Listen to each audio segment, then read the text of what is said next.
जय हिंद दोस्तों। आपका बहुत बहुत स्वागत है स्मार्ट स्टडी क्लासेस 77 के यूट्यूब चैनल पर। और आप सभी जान रहे हैं कि छत्तीसगढ़ पुलिस सब इंस्पेक्टर का जो है सिलेबस भी जारी हो चुका है और उसके लिए ऑनलाइन फॉर्म जो है फिर से फिलअप हो रहे हैं। जो लोग ये जो है शारीरिक माप जोख में और उसके बाद जो है इनके कागज़ पत्र जिनके जिनके फिट पाए गए हैं, इन सभी लोगों के फॉर्म जो है वो दोस्तों फिर से फिलअप होना चालू हो गए हैं। तो आप लोग अपने अपने फॉर्म को फिलअप कर दीजिए। और यदि आप इससे चूक जाते हैं तो आप जो है प्री एग्ज़ाम में नहीं बैठ पाएंगे। और ये दोस्तों व्यापम की एक बहुत ही महत्वपूर्ण भर्ती है। और ये जो आज की क्लास है दोस्तों, ये क्लास छत्तीसगढ़ के अति महत्वपूर्ण व्यक्तित्व। दोस्तों इसमें आपको छत्तीसगढ़ की कला संस्कृति, छत्तीसगढ़ से संबंधित इतिहास भूगोल, इनके व्यक्तित्व के बारे में जब आप पढ़ेंगे तो इनके सभी क्षेत्रों के बारे में आपको जानकारी मिलेगी। इसलिए ये एक छत्तीसगढ़ से रिलेटिव कंप्लीट वीडियो होगा, जिसमें जो है स्वतंत्रता आंदोलन से भी जुड़े हुए फैक्टों को आप देख पाएंगे। जो व्यक्ति हमारे स्वतंत्रता आंदोलन से जुड़े थे, जो लोग साहित्य से जुड़े थे, जो लोग कला से जुड़े हैं, जो रंगमंच से जुड़े हैं, जो हमारे जो है पौराणिक इतिहास से जुड़े हैं, उन सभी के बारे में ये हमारे महान व्यक्तित्व को हमने शामिल किया है। और ये छत्तीसगढ़ पुलिस सब इंस्पेक्टर की परीक्षा के साथ साथ में आप पीएससी का एग्ज़ाम दे रहे हों, पीसीएस का एग्ज़ाम दे रहे हों, उसके बाद सीजी व्यापम, कोई भी परीक्षा में आप छत्तीसगढ़ के बैठ रहे हैं या छत्तीसगढ़ के बाहर भी बैठ रहे हैं, तो ये क्लास आपके लिए महत्वपूर्ण हो जाती है, क्योंकि छत्तीसगढ़ से आने वाले फैक्ट आप उनका सीधे उत्तर दे पाएंगे। आइए हम लोग शुरू करते हैं। और बहुत ही महत्वपूर्ण क्लास ये है दोस्तों। बस हमें करना क्या है कि जिसमें उबाल हो ऐसा खून चाहिए, जीत की खातिर ऐसा जुनून चाहिए, ये आसमान भी आएगा ज़मीन पर दोस्तों, बस इरादों में ऐसी गूंज चाहिए। तो एक ऐसी गूंज हमें पैदा करना है और तत्पर होके इस क्लास में लग जाना है। और आइए हम जानना शुरू करते हैं कि छत्तीसगढ़ के महान एक व्यक्तित्व हैं संत वल्लभाचार्य के बारे में। संत वल्लभाचार्य कौन थे? ये एक वैष्णव संत थे। इनका जन्म दोस्तों 1479 ईस्वी में चंपारण में हुआ था। ये कहाँ पड़ता है? रायपुर में पड़ता है। और ये 15वीं शताब्दी में दोस्तों ये भक्ति आंदोलन के महान संत थे। इन्हें भी हमें याद रखना है। वैष्णव धर्म के कृष्ण मार्गी शाखा से संबंधित ये प्रश्न पूछे गए हैं कि संत वल्लभाचार्य वैष्णव धर्म के किस शाखा से संबंधित थे? तो कृष्ण मार्गी शाखा जो है। और इनके बारे में जो सबसे महत्वपूर्ण है कि इन्होंने शुद्धाद्वैतवाद दर्शन या पुष्टि मार्ग का प्रतिपादन किया था, जो बेहद ही महत्वपूर्ण हो जाता है संत वल्लभाचार्य से जुड़े हुए तथ्यों से रिलेटिव। तो इसके साथ ही छत्तीसगढ़ में इन्होंने रुद्र संप्रदाय की जो स्थापना किया है वो भी महत्वपूर्ण हो जाता है संत वल्लभाचार्य के बारे में। तो संत वल्लभाचार्य के बारे में आपने देखा कि 1479 में इनका जन्म चंपारण रायपुर में हुआ। 15वीं शताब्दी में भक्ति आंदोलन के महान संत थे और वैष्णव धर्म के कृष्ण मार्गी शाखा से संबंधित थे दोस्तों। शुद्धाद्वैतवाद दर्शन या पुष्टि मार्ग का प्रतिपादन किया था हमारे संत वल्लभाचार्य ने। इसके बाद आप देखिए स्वामी आत्मानंद। दोस्तों स्वामी आत्मानंद के बारे में बार बार परीक्षा में आ रहा है, इसलिए आप इन्हें याद रखिएगा कि इनका जो जन्म हुआ है दोस्तों ये 1929 में हुआ है। बरबंदा ये पड़ता है माढ़र रायपुर में। और 1958 में दोस्तों इन्होंने रायपुर में रामकृष्ण आश्रम या विवेकानंद आश्रम की स्थापना किया था। पूछा जाता है स्वामी आत्मानंद ने जो है रामकृष्ण आश्रम की स्थापना कहाँ किया था? तो रायपुर में किया था। और इनका मूल नाम तुलेंद्र था, इसे भी हमें याद रखना है दोस्तों। इन्होंने स्वामी आत्मानंद ने नारायणपुर में रामकृष्ण मिशन विवेकानंद आश्रम के संस्थापक रहे हैं, इसे हमें याद रखना है। और Swami Atmanand English medium school भी वर्तमान बघेल सरकार द्वारा खोले जा रहे हैं, इसे भी आप जरूर याद रखिए, बेहद ही महत्वपूर्ण हो जाता है। इसके बाद हम आते हैं गुरु घासीदास जी के पास में। गुरु घासीदास जी दोस्तों बहुत ही महान व्यक्तित्व हैं इस छत्तीसगढ़ के इतिहास में, जिनके बारे में प्रायः प्रश्न आते ही आते हैं। और प्रश्न कैसा है दोस्तों कि गुरु घासीदास जो है 18 दिसंबर 1756 ईस्वी को जन्म कहाँ हुआ था? गिरौदपुरी, जो बलौदा बाजार में है। ये पूछा जाता है गुरु घासीदास जी का जन्म स्थान तो गिरौदपुरी बलौदा बाजार है, ठीक है। इनका बचपन का नाम गंगाराम या घसिया था दोस्तों। इनको ज्ञान प्राप्ति सोना खान में आवड़ा या धावड़ा वृक्ष के नीचे हुई थी, इसे आपको याद रखना है। और ये 19वीं शताब्दी के समाज सुधारक माने जाते हैं। इनके गुरु का नाम पूछ लिया जाता है। गुरु घासीदास जी के गुरु कौन थे? तो जगजीवन राम। जैसे महात्मा गांधी के गुरु गोपाल कृष्ण गोखले थे, तो उसी प्रकार से गुरु घासीदास जी के गुरु कौन थे? जगजीवन राम थे। इन्हें हमें याद रखना है। गुरु घासीदास जी दोस्तों इनकी जो मृत्यु हुई थी ये भंडारपुरी बलौदा बाजार में इनकी मृत्यु हुई थी। इनके जीवन में जो जीवन दर्शन में सत्य, अहिंसा, करुणा एवं जीवन का ध्येय प्रकट होता है। अगर गुरु घासीदास जी के जीवन या उनके दर्शन का हम अध्ययन करें तो उसमें अहिंसा, करुणा और जीवन का ध्येय प्रकट होता है, इसे हमें याद रखना है। इन्होंने सतनाम पंथ का प्रवर्तन कब किया था दोस्तों? तो 1820 ईस्वी में इन्होंने सतनाम पंथ का प्रवर्तन किया था और छत्तीसगढ़ शासन द्वारा इनकी स्मृति में सामाजिक चेतना और सामाजिक न्याय के क्षेत्र में गुरु घासीदास सम्मान प्रदान किया जाता है।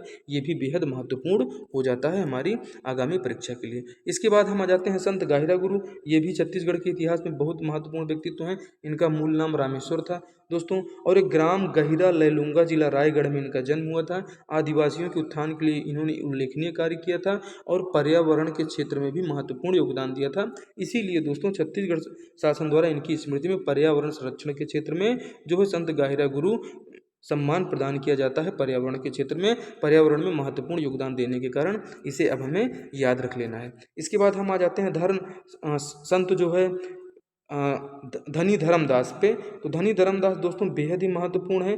धनी धर्मदास के बारे में आप देखिए, ये धनी धर्मदास का बचपन का नाम जुड़ावन था और धनी धर्मदास के जो गुरु थे ये रूपदास थे। ठीक है, रूपदास जी को हमें याद रखना है। ये हमारे धनी धर्मदास के गुरु थे जो बेहद ही महत्वपूर्ण हैं। दोस्तों छत्तीसगढ़ में कबीर पंथ के संस्थापक कौन थे? धनी धर्मदास थे। संत कबीर की रचनाओं के ये संकलनकर्ता के रूप में जाने जाते हैं। कौन? धनी धर्मदास। दोस्तों छत्तीसगढ़ में निर्गुण भक्ति पंथ को लोकप्रिय बनाने वाले कौन हैं? तो ये धनी धर्मदास जी हैं। इन्हें हमें बिल्कुल दिमाग में बैठा के रखना है, जो हमारी परीक्षा के लिए बेहद ही महत्वपूर्ण हो जाते हैं।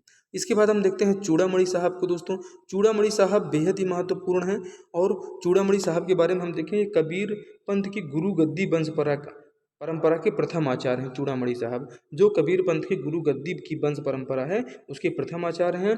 और दोस्तों कोरबा जिले के कुदूरमाल में वंश परंपरा के अंतर्गत गुरु गद्दी की स्थापना इन्होंने किया था। इन्हें मुक्तामणि नाम साहेब के नाम से भी जाना जाता है। मतलब चूड़ामणि साहब को अगर पूछ लिया जाए आपका कि इनका एक अन्य नाम क्या था, तो इनका दूसरा नाम था मुक्तामणि नाम साहेब। ठीक है, ये इनका एक दूसरा नाम है, इसे भी आपको याद रखना है। दोस्तों चैनल को आपने अभी तक सब्सक्राइब नहीं किया है तो आप चैनल को सब्सक्राइब कीजिए और छत्तीसगढ़ पुलिस सब इंस्पेक्टर, साथ ही पीएससी, यहाँ की सभी परीक्षाओं के लिए आप भारत में किसी भी परीक्षा में बैठ रहे हैं, आपको क्लासेस अवेलेबल हैं, फ्री क्लासेस। और अगर आपको इसके नोट्स चाहिए तो आप हमारे PDF जो है ग्रुप, हमारा टेलीग्राम जो ग्रुप है उसमें आप जो है स्मार्ट HD क्लासेस 77 के नाम से ग्रुप है, इसको आप जो है ज्वाइन कर लीजिए। इसमें आपको सभी प्रकार के PDF भी अवेलेबल हो जाएंगे। ठीक है, उग्रनाम साहब के बारे में हम लोग देखते हैं। उग्रनाम साहब जो है कबीर पंथ के 12वें गुरु कौन थे? उग्रनाम साहब थे। इन्होंने दामा खेड़ा में गुरु गद्दी की स्थापना किया है, इसलिए महत्वपूर्ण हो जाते हैं। आप इनको जरूर याद रखिएगा, उग्रनाम साहब जी को। ठीक है, आगे देखते हैं प्रमुख कबीर आश्रम के बारे में अगर आपसे पूछा जाए तो दोस्तों जो प्रमुख कबीर आश्रम है वो कहाँ कहाँ पे हैं? तो ये कुदूरमाल शाखा के संस्थापक कौन थे? मुक्तामणि नाम साहब थे। रतनपुर शाखा के संस्थापक सुदर्शन नाम साहब थे। दामा खेड़ा शाखा के संस्थापक उग्रनाम साहब थे, भी आपने देखा। कवर्धा शाखा के संस्थापक हक्का नाम साहब थे। इन्हें भी आपको बिल्कुल दिमाग में बिठा कर रखना है। इसके बाद हम आ जाते हैं छत्तीसगढ़ के एक बहुत ही महान व्यक्तित्व जो हमारे स्वतंत्रता आंदोलन और अंग्रेजों से लड़ाई के मामले में जुड़े हुए थे, गुंडाधुर के बारे में। तो गुंडाधुर के बारे में आप देखिए कि गुंडाधुर जी का जो जन्म हुआ था दोस्तों, ये 2 फरवरी 1910 को बस्तर में जो है भूमकाल विद्रोह के नेता थे। ये पूछ लिया जाता है भूमकाल विद्रोह कब हुआ था? 2 फरवरी 1910 को हुआ था। सोनू मांझी नामक व्यक्ति की गद्दारी के कारण ये आंदोलन असफल हो गया था। जो ये हमारा भूमकाल विद्रोह था गुंडाधुर जी के नेतृत्व में था। दोस्तों गुंडाधुर की एक क्वालिटी और है कि गुंडाधुर जी को अंत तक अंग्रेजों के पकड़ में नहीं आए और खेल रत्न पुरस्कार छत्तीसगढ़ सरकार द्वारा इन्हीं के नाम पे दिया जाता है। खेल के क्षेत्र में पुरस्कार जो देती है गुंडाधुर सम्मान, वो खेल के क्षेत्र में दिया जाता है। दोस्तों ये अपने सहयोगियों के साथ ग्राम अलनार में अंग्रेजों से मुकाबला किया, जिसकी तुलना तात्या टोपे के अभियान से की जाती है। तो तात्या टोपे के अभियान से किसकी तुलना की जाती है? किसके अभियान की? तो गुंडाधुर को आप याद रखिएगा, गुंडाधुर के अभियान को जो है तात्या टोपे के अभियान से इनकी तुलना की जाती है। गुंडाधुर के बारे में और देखें दोस्तों, बेहद ही महत्वपूर्ण जो फैक्ट हैं जो हमारी परीक्षा में बार बार पूछे जा रहे हैं कि बस्तर के ग्राम नेतानार के ये निवासी थे। इनका जो विद्रोह हुआ था दोस्तों, भूमकाल विद्रोह, उस विद्रोह का जो प्रतीक था लाल मिर्च एवं आम की टहनी थी। और इसी को दोस्तों स्थानीय लोग क्या किस नाम से जानते हैं? तो डारा मिरी के नाम से जानते हैं, इसे आप याद रखिएगा। और इनकी जनजाति पूछ लिया जाए तो धुरवा जनजाति के ये थे गुंडाधुर जी। ठीक है, और जो इनका विद्रोह था, इनके विद्रोह के दमनकर्ता कौन थे? कैप्टन गियर और डी ब्रेट, ये इस विद्रोह के इनके दमन करता थे। इसे भी हमें बिल्कुल अपने दिमाग में अच्छे से बिठा के रख लेना है। उसके बाद हम आते हैं सीधा पंडित सुंदरलाल शर्मा पे।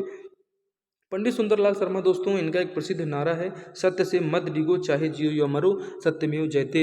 इन जो है उसी से ये प्रेरित है, सत्य से मत डिगो चाहे जियो या मरो। दोस्तों, सत्य से हर आदमी नहीं डिगता, लेकिन परिस्थितियां ऐसी जो है होती जा रही हैं कि वर्तमान में जो है सत्य की जीत होना मुश्किल हो जा रही है। और हम लोग भी देखते हैं कि सत्य की जीत आखिर कब तक होती है। और दोस्तों, जब ये जेल में थे तो जेल से इन्होंने श्री कृष्ण जन्मस्थली नामक पत्रिका 1922 में चलाया था। 21 दिसंबर 1881 को चमसुर राजिम जिला गरियाबंद में पंडित सुंदरलाल शर्मा का जन्म हुआ था। ये गांधी जी से पहले अछूतोद्धार कार्यक्रम इन्होंने चलाया था। गांधी जी से पहले इन्होंने अछूतोद्धार कार्यक्रम चला दिया था, जो बेहद ही महत्वपूर्ण हो जाता है। ठीक है। और छत्तीसगढ़ सरकार द्वारा दोस्तों साहित्य के क्षेत्र में पंडित सुंदरलाल सम्मान दिया जाता है, पंडित सुंदरलाल शर्मा सम्मान दिया जाता है। इसे आपको याद रखिएगा। इनके बारे में और भी बहुत महत्वपूर्ण तथ्य हैं दोस्तों, जिन्हें हमें देखना चाहिए। छत्तीसगढ़ में जन जागरण व राष्ट्रीय जागरण के अग्रदूत माने जाते हैं पंडित सुंदरलाल शर्मा। ये छत्तीसगढ़ के गांधी कहे जाते हैं। इनकी जो मृत्यु हुई थी दोस्तों, 28 दिसंबर 1940 को इनकी मृत्यु हो गई थी। और कंडेल नहर सत्याग्रह जो 1920 में हुआ था, इसका नेतृत्व किया था पंडित सुंदरलाल शर्मा ने। इसे हमें अपने बिल्कुल दिमाग में बिठा के रख लेना है। और 1925 में आप देखिए कि राजिम में अस्पृश्यता विरोधी आंदोलन चलाया था। तो ये अस्पृश्यता वही अछूतोद्धार कार्यक्रम है जो 1920 में उन्होंने चलाया था, अस्पृश्यता विरोधी आंदोलन। पंडित सुंदरलाल शर्मा जी के बारे में एक और भी महत्वपूर्ण तथ्य है। 1925 में राजिम में इन्होंने हरिजनों को मंदिर में प्रवेश कराया था। और 1930 में रुद्री नवागांव जंगल सत्याग्रह का संचालन किसने किया था? तो पंडित सुंदरलाल शर्मा ने किया है। और 1922 में सिहावा नगरी जंगल सत्याग्रह का भी संचालन किया है। इसे हमें याद रखना है कि जो सिहावा नगरी जंगल सत्याग्रह है, इसका संचालन 1922 में किया। रुद्री नवागांव जंगल सत्याग्रह 1930 में किया। और 1925 में हरिजनों को मंदिर में प्रवेश कराया।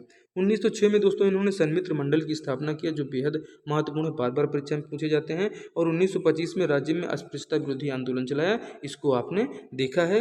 ये जो है पंडित सुंदरलाल शर्मा से संबंधित बहुत ही महत्वपूर्ण तथ्य हैं, जिन्हें हमें अपनी परीक्षा के लिए बेहद ही महत्वपूर्ण हो जाता है दोस्तों। और आगे देखिए कि 1918 में इन्होंने मुंगेली में जनेऊ कार्यक्रम का संचालन किया था। इन्होंने सबको कहा भाई सभी लोग जनेऊ धारण करिए। और इनकी प्रबंध काव्य शैली में इन्होंने एक पुस्तक लिखा था, उसका नाम है दान लीला। तो ये पूछी जाती है, दान लीला किसने लिखा? पंडित सुंदरलाल शर्मा ने लिखा था। 1916 में महंत नयन दास के सहयोग से गौवध के विरुद्ध आंदोलन चलाया था। देखिए कि आज के कम से कम आप देखिए कि 1916 चल रहा है और 2016 में है, तो 100 साल यही। और उसके बाद 6 साल इसमें अगर आप और जोड़ें तो 106 साल पहले भी गौवध का विरोध जो है हो रहा था। मतलब इससे हमें समझने की ज़रूरत ये है कि इससे पहले भी गौ हत्याएँ होती थी और इसका विरोध लगातार लोग हमारे कर रहे थे, जो भी थे। और आज भी गौ हत्याएँ हो रही हैं, आज भी विरोध हो रहा है। सब कुछ धीरे धीरे इतिहास बनता जा रहा है। राजिम में 1898 में कवि समाज की स्थापना इन्होंने किया था। इनके जो है इसमें सहयोगी थे, पूछा जाता है। तो राजिम में कवि समाज की स्थापना के दौरान इनके सहयोगी कौन थे? पंडित विश्वनाथ दुबे थे। इसे हमें याद रखना है। इसके बाद हम आ जाते हैं डॉक्टर खूबचंद बघेल। जैसे इनका नाम है खूबचंद बघेल, वैसे इनकी खूब जो है प्रशंसा के पात्र हैं ये हमारे छत्तीसगढ़ के इतिहास में, जिसे हमें याद रखना है। और ये क्लास दोस्तों आपको छत्तीसगढ़ का इतिहास, भूगोल, हर चीज़ से रूबरू करवा रही है। आप देखिए कि 1967 में छत्तीसगढ़ से राज्यसभा में निर्वाचित होने वाले प्रथम सांसद थे डॉक्टर खूबचंद बघेल। राजनांदगांव में छत्तीसगढ़ महासभा का गठन इन्होंने 1956 में किया था। राजनांदगांव में ही छत्तीसगढ़ भातृ संघ का गठन इन्होंने किया था। और छत्तीसगढ़ ब्रदरहुड एसोसिएशन का निर्माण भी डॉक्टर खूबचंद बघेल ने किया था। दोस्तों, छत्तीसगढ़ शासन द्वारा इनकी स्मृति में कृषि के क्षेत्र में पुरस्कार प्रदान किया जाता है। तो डॉक्टर खूबचंद बघेल पुरस्कार किस क्षेत्र में दिया जाता है? तो कृषि के क्षेत्र में दिया जाता है। ठीक है, इसे भी आप याद रखिएगा। और इनके बारे में एक बहुत ही महत्वपूर्ण तथ्य है दोस्तों कि आचार्य जेबी कृपलानी के नेतृत्व में इन्होंने किसान मजदूर पार्टी का गठन किया था। ये भी महत्वपूर्ण है। इनकी प्रमुख रचनाएं अगर हम देखें, बार बार परीक्षा में आती हैं, करम छड़हा, ऊंच नीच, लडगा सुजान, बेटवा विवाह आदि इनकी प्रमुख रचनाएं हैं। और दोस्तों 19 जुलाई 1900 ईस्वी में जो है ग्राम पथरी जिला रायपुर में इनका जन्म हुआ था। कब हुआ था जन्म? तो 1900 में हुआ था, आज के 121 साल पहले। ठीक है दोस्तों, इसको आपने देखा ही, ब्रदरहुड एसोसिएशन का निर्माण इन्होंने किया था, जो बहुत ही महत्वपूर्ण है। आगे देखिए आप जो है ठाकुर प्यारेलाल सिंह के बारे में। दोस्तों, ठाकुर प्यारेलाल सिंह छत्तीसगढ़ में सहकारी आंदोलन एवं मजदूर आंदोलन के जनक माने जाते हैं। तो ठाकुर प्यारेलाल सिंह कौन है? तो छत्तीसगढ़ में सहकारी आंदोलन और मजदूर आंदोलन के जनक हैं। 21 दिसंबर 1891 ईस्वी में दयाहान राजनांदगांव में ठाकुर प्यारेलाल सिंह का जन्म हुआ था। ठाकुर प्यारेलाल सिंह ने 1909 ईस्वी में सरस्वती पुस्तकालय की स्थापना की थी। कहाँ की थी? राजनांदगांव में। और बीएनसी मिल हड़ताल का नेतृत्व 1920 में किया था। ठीक है, इसे आप ठाकुर प्यारेलाल सिंह से जोड़ के रखिएगा। 1930 में जो बंदोबस्त के विरोध में जो है इन्होंने पट्टा मत लो और लगान मत दो आंदोलन चलाया था, जो बिल्कुल सफल भी रहा था।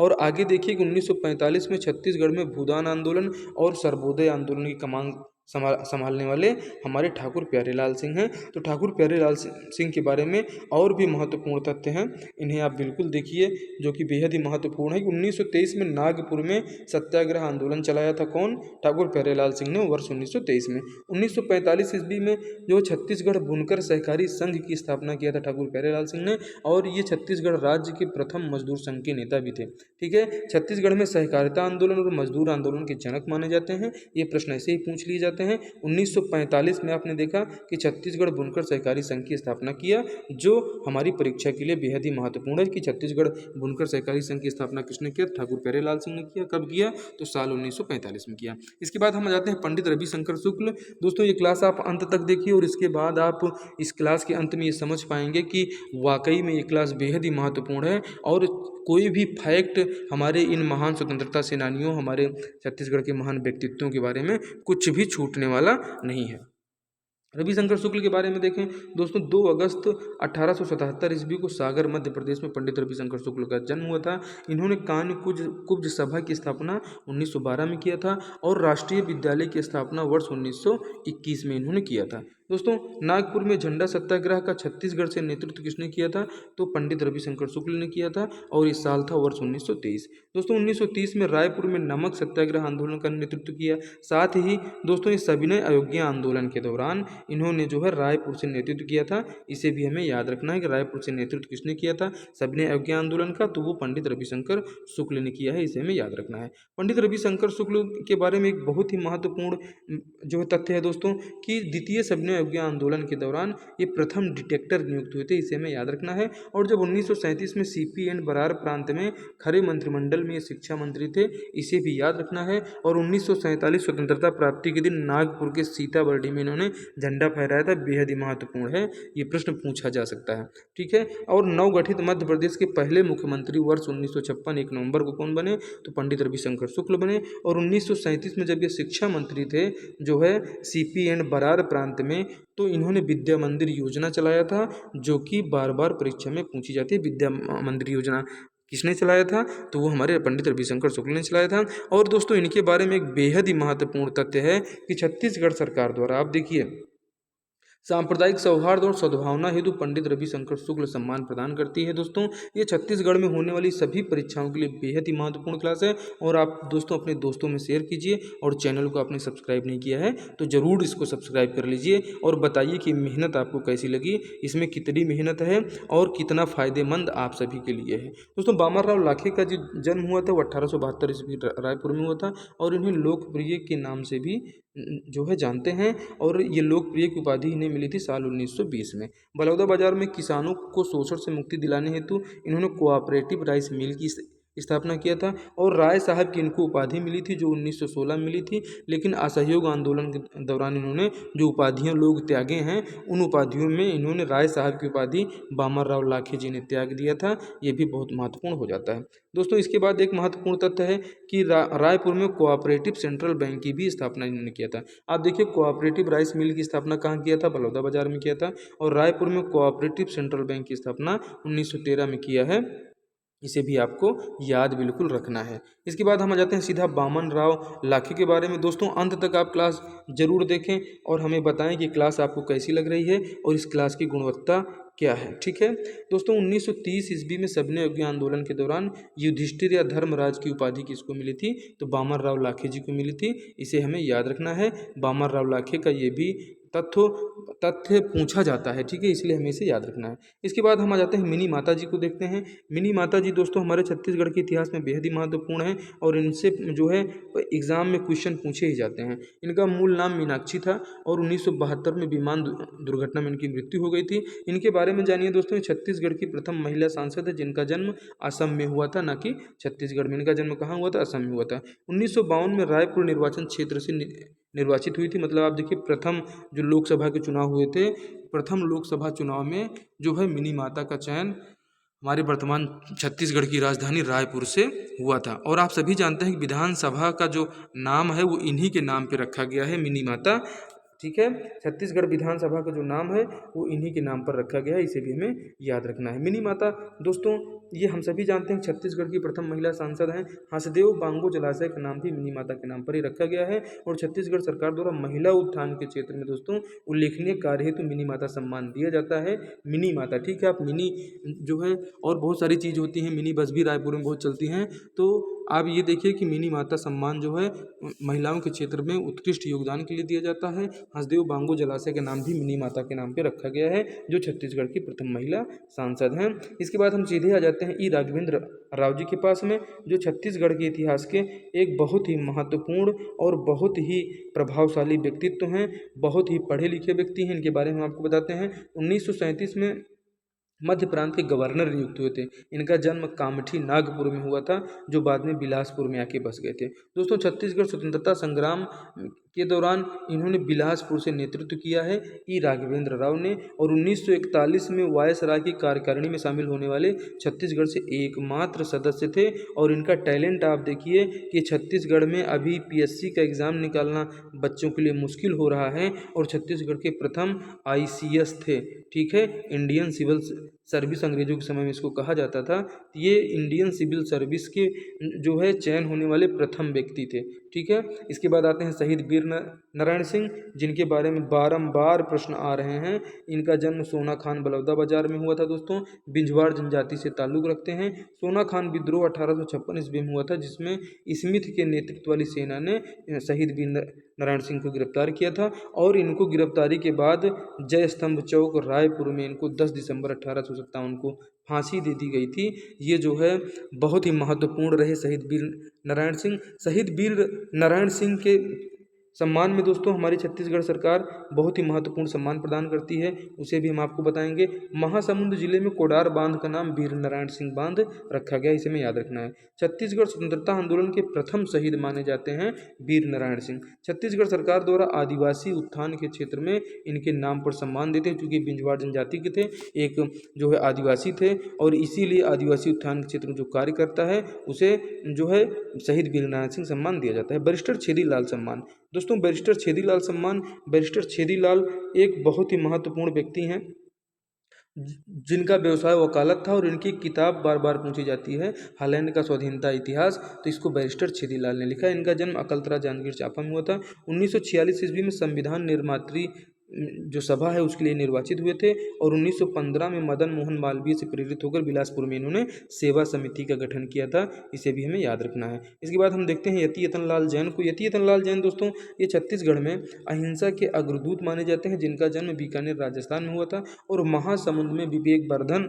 आश्रम की स्थापना किसने किया था, तो यति यतन लाल जैन ने किया था। और सबने अवज्ञा आंदोलन के दौरान महावीर पुस्तकालय की स्थापना इन्होंने 1932 में किया था। और छत्तीसगढ़ शासन द्वारा इनकी स्मृति में अहिंसा के क्षेत्र में पुरस्कार प्रदान किया जाता है, इसे भी हमें बिल्कुल याद रखना है। माधवराव सप्रे जो कि बहुत ही महत्वपूर्ण हैं, और किसके जनक हैं आप जानते हैं, छत्तीसगढ़ में पत्रकारिता के जनक माने जाते हैं माधवराव सप्रे। और 1900 ईस्वी में छत्तीसगढ़ मित्र का इन्होंने प्रकाशन किया था। 1907 ईस्वी में हिंदी केसरी पत्रिका का संपादन इन्होंने किया था। 1915 में तिलक जी की किताब जो गीता रहस्य है, गीता रहस्य का इन्होंने हिंदी में अनुवाद किया था। 1920 ईस्वी में माल गुजार किसान सभा का आयोजन किया था हमारे माधवराव सप्रे जी ने। दोस्तों मराठी साहित्य है महाभारत मीमांसा, इसका हिंदी में अनुवाद किया था माधवराव सप्रे। मतलब आप देखें इनको मराठी भाषा का भी ज्ञान था जो है, और हिंदी भाषा का भी ज्ञान था। गजानन माधव मुक्तिबोध बहुत ही महत्वपूर्ण व्यक्ति हैं। ये पूरे भारत का एक बच्चा गजानन माधव मुक्तिबोध को जानता है। इनका एक कविता संग्रह है जिसका नाम है चांद का मुँह टेढ़ा और अंधेरे में पूछा जाता है। ये कविता संग्रह किसकी है? इनकी कहानी है ब्रह्म राक्षस, भूरी भूरी खाक धूल, काठ का सपना और सतह से उठता आदमी। ये गजानन माधव मुक्तिबोध की जो है कहानी संग्रह है। इनका निबंध संग्रह है कामायनी एक पुनर्विचार, और दूसरा है नई कविता आत्मसंघर्ष एक साहित्यिक डायरी। ठीक है, और ये तार सप्तक के प्रतिष्ठित कवि थे, और इन्हें छत्तीसगढ़ का नीलकंठ कहा जाता है, इसे भी हमें याद रखना है। माधवराव सप्रे को देखिए आप, माधवराव सप्रे जी ने क्या लिखा है। माधवराव सप्रे जी ने स्वदेशी आंदोलन व बायकाट इनकी प्रमुख रचनाएं हैं दोस्तों। और देश की दुर्दशा और टोकरी भर मिट्टी इनकी कहानी है। ये माधवराव सप्रे के बारे में बेहद ही महत्वपूर्ण तथ्य रहा माधवराव सप्रे जी के बारे में। आगे देखिए दुलार सिंह मंदराजी दोस्तों, ये नाचा के भीष्म पितामह कहे जाते हैं और राजनांदगांव में रवेली नाचा पार्टी के संस्थापक थे दुलार सिंह मंदराजी। और राज्य शासन द्वारा दोस्तों लोक कला के क्षेत्र में जो है एक पुरस्कार दिया जाता है। कौन सा पुरस्कार? तो दाऊ दुलार सिंह मंदराजी सम्मान प्रदान किया जाता है। किस क्षेत्र में? तो लोक कला के क्षेत्र में प्रदान किया जाता है। इसे आपको याद रखना है। इसके बाद हम आ जाते हैं दुलार सिंह मंदार जी के बाद में जो है दाऊ महासिंह चंद्राकर। दाऊ महासिंह चंद्राकर जो है दोस्तों ये बेहद ही महत्वपूर्ण है। जो है छत्तीसगढ़ी लोक कला के पुजारी माने जाते हैं। और नरेंद्र देव वर्मा की एक रचना है सुबह की तलाश, इस पर इन्होंने सोनहा बिहान नामक नाटक का मंचन किया था। कि जो सुबह की तलाश नरेंद्र देव वर्मा की किताब है इसी पर आधारित है सोनहा बिहान नाटक, इसे आप याद रखिएगा। और ये जो सोनहा बिहान नामक नाटक लोरिक चंदा गायन शैली पर आधारित है, जो आपको यहाँ पर देखने को मिल रहा है। ये लोरिक चंदा शैली पर आधारित है। ये बेहद ही महत्वपूर्ण हो जाता है। आगे देखिए दोस्तों दाऊ रामचंद्र देशमुख। दोस्तों ये क्लास आपके लिए बेहद ही महत्वपूर्ण है। दाऊ रामचंद्र देशमुख छत्तीसगढ़ी लोक कला के उद्धारक माने जाते हैं। 1951 में देहाती कला मंच का गठन किया था दाऊ रामचंद्र देशमुख ने। और 1971 में चंदैनी गोंदा नाचा पार्टी का गठन किया था दाऊ रामचंद्र देशमुख ने। इसे भी आपको याद रखना है। इसके बाद तीजन बाई की जो कि बहुत ही महत्वपूर्ण है हमारे इतिहास के लिए। पांडवानी की कपालिक शैली से संबंधित हैं। पांडवानी को अंतर्राष्ट्रीय पहचान दिलाने में अहम योगदान तीजन बाई का है। भारत सरकार ने इन्हें पद्मश्री जो है सम्मान से नवाजा था 1999 में। और 2002 में पद्म विभूषण से सम्मानित किया था तीजन बाई जी को। राजा चक्रधर सम्मान बहुत ही महत्वपूर्ण है दोस्तों। कथक नृत्य के क्षेत्र में रायगढ़ घराने की स्थापना करने वाले राजा चक्रधर जी हैं। 1905 में ये जो है रायगढ़ रियासत आप देख रहे हैं, रायगढ़ रियासत से इनका जो है संबंध है। और जन्म 1905 में हुआ था। तबला वादन के कारण संगीत सम्राट की उपाधि इन्हें मिली थी। बादल महल इनका प्रमुख स्थापत्य है। इसे भी आपको याद रखना है कि संगीत सम्राट की उपाधि किस क्षेत्र में मिली थी? तबला वादन के क्षेत्र में मिली थी। इसे आपको याद रखना है। और रायगढ़ घराने की स्थापना भी इन्होंने किया था। इनकी एक बहुत ही महत्वपूर्ण है दोस्तों पुस्तक ताल तोयनिधि जो जिसका वजन 32 किलो है। और जोश ए फरहद इनकी उर्दू रचना है। माया चक्र, राजकुमार बैरागड़िया, राग रत्न मंजूषा, ये सब इनकी महत्वपूर्ण ये जो है नृत्य कलाएं हैं। इन्हें आप जरूर याद रखिएगा। निगाहे फरहत, नर्तन सरबस ये कथक में है दोस्तों। और नर्तक कार्तिक राम इनके शिष्य थे। इसे भी आपको याद रखना है। राजा चक्रधर सिंह जो है ये समारोह का आयोजन 1985 में किया गया था। चक्रधर समारोह की शुरुआत राजा भूपदेव सिंह ने किया था।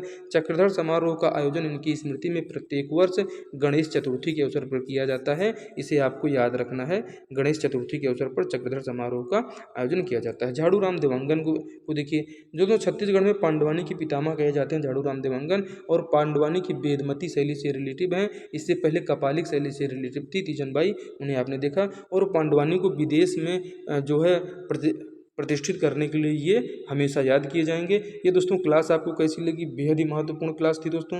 ये छत्तीसगढ़ में आप किसी भी परीक्षा में बैठ रहे हैं, अगर इन चीज़ों को आपको देख के जाते हैं तो कम से कम 2 से 3 प्रश्न आप जो है सॉल्व करके आने वाले हैं। और अगली क्लास में हम आपसे मिलते हैं छत्तीसगढ़ के टॉप क्वेश्चंस को लेकर। आप लगातार चैनल पे बने रहें। और हमारे स्मार्ट स्टडी क्लासेस 77 को आपने सब्सक्राइब नहीं किया है तो सब्सक्राइब कर लीजिए। और चैनल को आप अपने दोस्तों में शेयर करके बेल आइकन भी जरूर प्रेस कर दीजिए। आपसे मिलते हैं अगली क्लास में। स्वस्थ रहिए, मस्त रहिए और सत्य की जीत होनी चाहिए। सत्य की जीत जरूर होनी चाहिए। हमें इसी की आशा है कि सत्यवादियों को परेशान ना किया जाए। और आप सभी का अमूल्य सहयोग की अपेक्षा है हमें कि सत्य जो है परेशान तो हो सकता है लेकिन पराजित नहीं हो सकता है। देखते हैं ये लाइनें कब सत्य होती हैं। जय हिंद, जय भारत।